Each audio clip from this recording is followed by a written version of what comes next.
When it came to replacing this vehicle, obviously I knew about Sir Henry Royce's attitudes, and the best way I could describe what I thought we were trying to achieve was solidness without heaviness, authority without arrogance, elegance without effort, presence without pomp.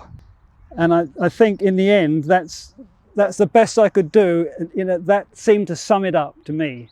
Yes. And no one's argued with that up to now. No.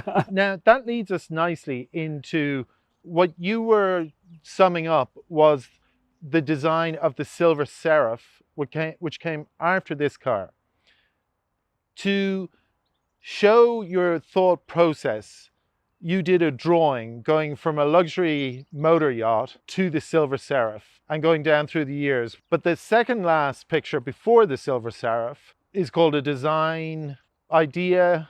A very tricky stage for everyone involved, and it's to do with the tradition of design. We'd come up with a falling waistline, which is what we eventually used. But we knew that the most favourite car, which I'd compared to the yacht, was the Silver Cloud, which had a rising or kick-up line over the rear wheel. And we tried to do that several times, but in the end it was seen to be too much of a nod to the past, and didn't have this sort of the confidence of this single clean falling line, which is what we went for on the Seraph. And it's very easy, we're going to put up a picture side by side to see the Phantom from Goodwood continuing on very closely from that tradition.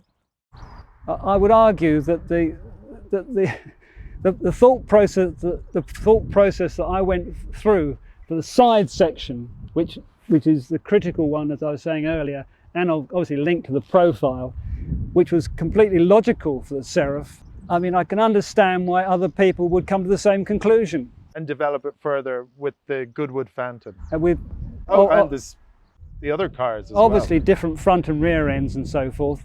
But that side section, particularly using the dignity of the rear quarter, the weight and solidarity of the rear quarter, and the falling waistline adjacent to it, I think is a logical place to be.